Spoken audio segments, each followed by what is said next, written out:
Hi guys, welcome back. Let's start with chapter 7. So chapter 7 में हम जो सबसे पहली चीज़ बोलेंगे वो ये है कि हमने मीडियम रन की assumption को अब ख़त्म कर दिया है. So the moment I do that, P is no longer equal to PE. So let me reiterate myself जो मैंने last chapter में किया था. जब भी मीडियम रन होता है तो P equal to PE होता है. Consequently, when P is equal to PE, then unemployment is the natural rate, output is at the natural rate, employment is also at the natural rate. ये हम बोलते हैं, ये उसका obviously implications है. ठीक है, अब हम क्या कर रहे हैं इस चैप्टर में? The objective of this chapter is to derive the AS curve. हम फॉर्मली AS कर्व को डिराइव कर रहे हैं कि AS कर्व हमारा कैसा लगता है. उसके लिए हम ऑब्वियसली बोल रहे हैं कि P is not equal to PE, क्योंकि हम AS कर्व ऑब्वियसली डिराइव कर रहे हैं शॉर्ट रन, मीडियम रन, सबके लिए जो एप्लीकेबल हो. So we are saying that P is no longer equal to PE. P may or may not be equal to PE. When we are saying this, I'm not saying that P कभी equal होगा ही नहीं. I'm saying that P can be greater than, less than or equal to PE, but ये हमेशा नहीं होगा.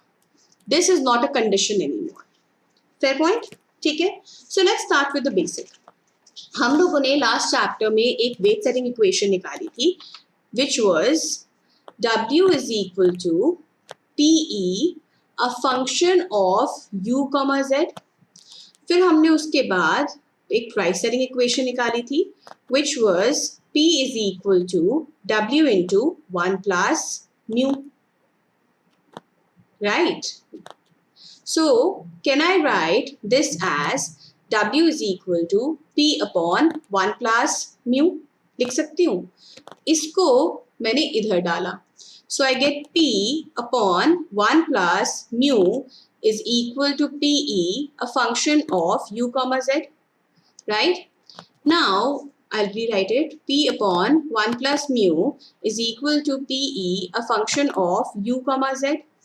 और हम लोग इसको P is equal to PE 1 plus mu, a function of U, Z भी लिख सकते हैं. हम लोगों ने लास्ट चैप्टर की लास्ट वीडियो में किया था that unemployment rate is nothing but 1 upon employment rate, which is 1 upon employed upon the labor population. And because y is equal to n, therefore I can write it as 1 minus y by n, है ना. तो मैं लिख सकती हूँ P is equal to PE 1 plus mu, a function of 1 minus y by L, z. This, guys, becomes my AS curve equation. This is my AS curve equation. Let me write it again. Let me write it again on a fresh page. So P is equal to PE 1 plus mu, a function of 1 minus y by L, z. हम इसको plot करते हैं P and Y के axis के ऊपर. हम इसमें study करते हैं कि जब PE इंक्रीज या डिक्रीज होता है उसकी वजह से P पे क्या इम्पैक्ट आता है. Y जब इंक्रीज या डिक्रीज होता है उसकी वजह से P पे क्या इम्पैक्ट आता है. L जब इंक्रीज या डिक्रीज होता है उसकी वजह से P पे क्या इम्पैक्ट होता है. बट म्यू और z जो है वो हम इस इक्वेशन में बिल्कुल स्टडी नहीं करते हैं, because mu and z are medium run variables. They are medium run variables. ये वाले जो है ना आपके, ये आपके शॉर्ट रन में इंक्रीज या डिक्रीज हो सकते हैं. ये जब इंक्रीज या डिक्रीज होते हैं तो हम इनका impact only and only medium run में स्टडी करते हैं. हम इनके इंक्रीज या डिक्रीज होने का इम्पैक्ट शॉर्ट रन में स्टडी नहीं करते हैं.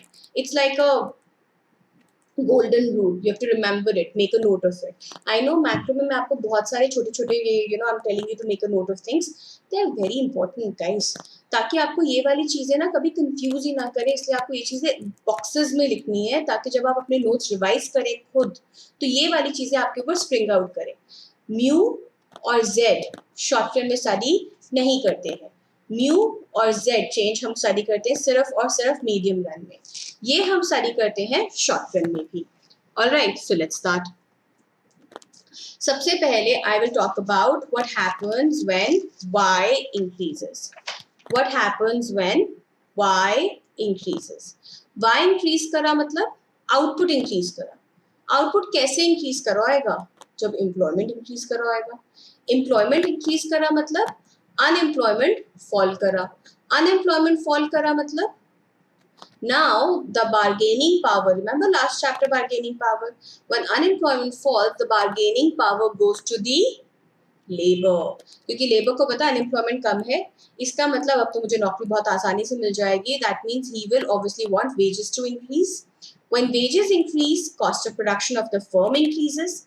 जब फर्म का कॉस्ट ऑफ प्रोडक्शन इंक्रीज करता है तो फर्म प्राइस भी इंक्रीज करता है, right? Which is why when when Y increases, that implies that price also increases, which is what gives us a upward sloping AS curve. Which is what gives us a upward sloping AS curve. आप ये पूरी chain downward भी कर सकते हो. Y अगर कम हो रहा है, प्रोडक्शन कम हो रही है, तो मतलब एम्प्लॉयमेंट भी कम हो रही होगी. एम्प्लॉयमेंट कम हो रही होगी मतलब अनएम्प्लॉयमेंट बढ़ रही होगी.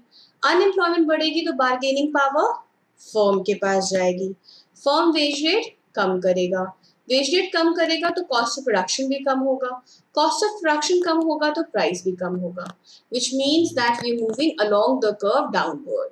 So that is how I get my upward sloping AS curve. This chain, guys, highly important, extremely important. Alright, नहीं समझ में आई तो दोबारा करो, 2 बार करो, 3 बार करो, जब तक समझ नहीं आती. So like I said, P is equal to PE 1 plus mu, a function of 1 minus y by L, comma z. ठीक है, इसका और इसका रिलेशन स्टडी कर चुके हैं, डन. ठीक है, ये और ये मेरे लॉन्ग रन वेरिएबल्स हैं. Let's study this. What happens when PE rises और falls. Before I do that, you see ये जो AS कर्व है ना, जो मैंने y उसमें बनाया, let me write it here also. P is equal to PE 1 plus mu, a function of 1 minus y by L, comma z.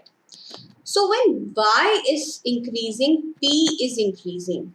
When we are studying a relationship between this and this, all the other factors are constant. इसका मतलब ये जो AS curve है ना, एक single level of PE पे है. मतलब let's suppose मेरा इकोनॉमी में expected price level is 2 and let's say 2 is here. This is my PE which is 2, right? So this is a PE is equal to 2. जब मेरा P equal to PE है, तब मेरा Y equal to YN है. This is the 1 point of the AS curve. But जरूरी नहीं है economy point 1 पे ही हो, इकोनॉमी पॉइंट 2 पे भी हो सकती है. उसके अंदर मेरा एक्चुअल प्राइस लेवल इकोनॉमी में 1 है और Y जो है वो लेस देन YN है. हो सकता है मैं एक्चुअली में इकोनॉमी पे 3 पे हूँ, उस पे जो मेरा प्राइस लेवल है इकोनॉमी में वो 3 है और मेरा Y ग्रेटर देन YN है. So on the AS curve there is only one PE. Okay, equilibrium can be anywhere, but it will be where AD and AS intersect.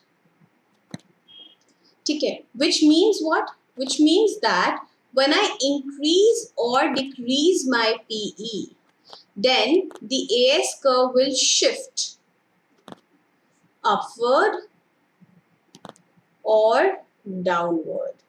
You know, ये वाला concept समझना guys बहुत ज़्यादा ज़रूरी है. हमने क्या बोला? हमने बोला कि ये हमारे पास एक AS कर्व है. इस AS कर्व को हम स्टडी कर रहे हैं as a relationship between Y and P.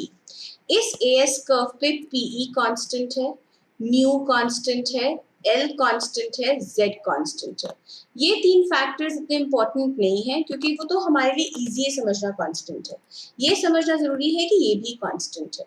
ये क्यों कांस्टेंट है? क्योंकि ये AS कर्व हम एक ही PE लेवल पे बनाते हैं. सो जब हमारी इकोनॉमी ने एक्सपेक्ट किया कि प्राइस 2 है, तब मेरा ये AS कर्व बना. और इस AS कर्व पे एक पॉइंट होगा जब एक्चुअल प्राइस लेवल भी 2 होगा, उस पॉइंट पे Y will be equal to YN. Let me explain this further. Suppose हमारी इकोनॉमी में एक्सपेक्टेड प्राइस लेवल है 2 का. What do we mean by that? You see, expected price level है 2 का मतलब मैं ये एक्सपेक्ट कर रही हूँ कि अभी जो मेरा प्राइस लेवल है वो 2 है. तो अगर मैं एक लेबर हूँ तो मैं ये अज्यूम करके चल रही हूँ कि प्राइस लेवल 2 होगा.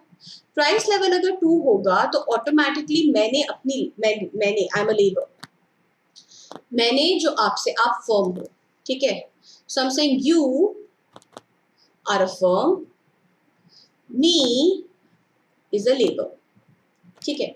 मैंने सोचा कि प्राइस लेवल 2 है, आपने भी सोचा प्राइस लेवल 2 है, तो मैंने जो आपके साथ वेज नेगोशिएट करी वो ये सोच के करी कि प्राइस लेवल 2 है, राइट। अब मेरी जो वेज है वो 2 पे डिपेंडेंट है। अब एक्चुअली क्या हुआ इकोनॉमी में, एक्चुअली इकोनॉमी में प्राइस लेवल 3 हो गया। तो अब आप अपना सोचो, आप अर्न तो 3 के बेसिस पे कर रहे हो, आपका जो आउटपुट सेल हो रहा है मार्केट में वो तो 3 के बेसिस पे हो रहा है, बट आप जो वेज पे कर रहे हो वो तो 2 रुपीज के हिसाब से कर रहे हो ना। अगर इकोनॉमी में एक ही गुड है ब्रेड, तो आपने जो ब्रेड बेची उस पर आपने 3 रुपए कमाए, लेकिन जो आपने ब्रेड के ऊपर वेज रेट दिया वो आपने 2 रुपए के हिसाब से दिया, तो आपको तो एक्स्ट्रा प्रॉफिट हो रहा है ना हर एक यूनिट पे। आपको लगता है ये प्रॉफिट तो यार पता नहीं कल को रहे ना रहे, क्योंकि लेबर को कल को पता तो लग ही जाएगा ना एक्चुअल प्राइस लेवल ज्यादा है इकोनॉमी में, right. What are you thinking, you are thinking पता नहीं ये वेज लेवल कल को रहे ना रहे, क्योंकि the labor will rise up, the labor will know that actual price level is more, they will ask for higher wages। जब वो हायर वेजेस मांगेंगे तब आपका जो ये प्रॉफिट का गैप है ये कम हो जाएगा। तो आप क्या सोचते हो, या देखो अभी तो मैं 3 रुपए के हिसाब से कमा रही हूँ और मैं पे तो 2 रुपए के हिसाब से कर रही हूँ, इसीलिए अभी के लिए ना let me produce more। So if the actual price level in the economy is higher, then you end up producing more, then you want to produce more। Similarly अगर एक्चुअल प्राइस लेवल इकोनॉमी में कम हो जाता, आप 1 के हिसाब से बेच पाते, तो आप क्या सोचते, अब मैं पे तो 2 के हिसाब से कर रही हूँ, मिल तो मुझे एक ही रहा है, प्रॉफिट मेरा कितना कम है, मैं इतना क्यों प्रोड्यूस करूँ, let me produce less. So this AS curve is plotted on one PE level which is 2, on one PE level which is 2। So anytime P is greater than PE, you will have Y greater than YN। Anytime P is less than PE, you will have a Y which is less than YN, and anytime P is equal to PE, then automatically Y will be equal to YN। Make sense? So हम लोगों ने क्या क्या चीजें करी, हम लोगों ने बोला पहली बात तो कि एग्रीगेट सप्लाई कर्व जो है वो अपवर्ड स्लोपिंग है, ठीक है। दूसरी बात हमने बोली it is at a single PE level, which implies that when P is equal to PE, Y is equal to YN, when P is greater than PE, Y is greater than YN, if P is less than PE, then Y is less than YN, ठीक है। अब हम तीसरी चीज बोल रहे हैं, when PE rises, what happens to the AS curve? When PE falls, what happens to the AS curve? This is the last thing I will do in this video. Let's see. So P is equal to PE, a function of 1 minus Y by L comma Z into 1 plus mu। You know, इसको मैं यहाँ पे लिखूँ या यहाँ पे लिखूँ एक ही बात है, doesn't matter। इक्वेशन से क्या दिख रहा है, जब PE इंक्रीज होगा तो P भी इंक्रीज करेगा at the same Y level। जब PE फॉल करेगा तब P भी फॉल करेगा at the same Y level। Why? It's really simple। I am the labor, you are the firm। Labour और फर्म को लगता है कि एक्सपेक्टेड प्राइस बढ़ने वाला है, मतलब उनकी एक्सपेक्टेशन ये है कि प्राइस बढ़ने वाला है, उनकी एक्सपेक्टेशन ये है कि प्राइस बढ़ने वाला है, तो वो नेगोशिएट करके जो वेज रेट अग्री करेंगे, वो नेगोशिएट करके जो वेज रेट अग्री करेंगे वो भी हाई होगा, पीई के हिसाब से होगा ना। तो अगर वेज रेट हाई अग्री करेंगे तो ऑटोमेटिकली फर्म की कॉस्ट ऑफ प्रोडक्शन तो हाई हो ही गई ना। अगर फर्म की कॉस्ट ऑफ प्रोडक्शन हाई होगी तो प्राइस भी हाई हो जाएगा, अगर प्राइस भी हाई हो जाएगा, that is what we were saying. So when PE is high, P is definitely high and vice versa, which means what, मैं इनिशियली यहाँ पे थी, I was at AS curve, my PE was at let's say 2, so I was here, I was on this AS curve, this is 2 and this is YN। मैं कहाँ पे हूँ इस curve में, that doesn't matter, that anyways we are not determining because that will be determined by the intersection of AD and AS। अभी हमने AD कराई, ठीक है। अब क्या हुआ, अब किसी रीजन की वजह से PE जो है वो बढ़ गया, PE बढ़ा तो क्या हुआ, when PE rises then what happens, when PE rises then automatically मैं जितना पहले प्रोड्यूस कर रही थी उस प्रोडक्शन पे अब मैं ज्यादा वेज रेट दे रही हूँ, उसी सेम प्रोडक्शन पे, उसी सेम एम्प्लॉयमेंट पे, उसी सेम लेबर को मैं ज्यादा वेज रेट दे रही हूँ। ज्यादा वेज रेट मतलब ज्यादा कॉस्ट ऑफ प्रोडक्शन, ज्यादा price, which is why our PAS curve shifts upward. This becomes a higher PE level, let's say 3. So now what is happening? When PE is equal to 3, then when P is equal to 3, then Y is equal to Y. So when PE itself rises, then also our condition is the same. जब P is equal to PE होगा तभी Y is equal to YN होगा. When PE itself rises, then we show that at the same YN we've moved from point 2 to point 3. उसी YN पे हम 2 से 3 पे jump कर गए. And similarly, when PE falls, I will move downward. है ना? So let's summarize what we have done. We've done a very important video. हमने AS कर्व को derive करा, हमने Y के साथ P का रिलेशन निकाला, हमने P is equal to PE को एक्सप्लोर करा, हमने बोला म्यू एंड Z जो होते हैं वो मीडियम रन वेरिएबल्स होते हैं, और हमने क्या बोला लास्ट में? हमने बोला जब PE राइज करेगी तो AS कर्व भी राइज करेगा, जब PE फॉल करेगी तो AS कर्व भी फॉल करेगा. Guys be careful here. कई बार ना वो डाउनवर्ड अपवर्ड में बड़ा कंफ्यूजन होता है, सो बी केयरफुल. ठीक है, so these are the things that I have done. मैंने आपको एक बोला था कि Y/L में हम लेबर भी स्टडी करेंगे. You know labour population is not that important, that's why we ignored it for now. हम लोग इसको करेंगे बाद में जब हम बाकी एनालिसिस करेंगे, because this is just a side note there. Alright, right now I don't want you guys to do too much together because you know otherwise you'll get confused, and whatever we have done this video is very very important. तो इसलिए आप confused ना हो, इसलिए हमने अभी यहीं तक करा है. Next video I will start with AD as well. So I'll start doing ADAS together. Okay, thank you.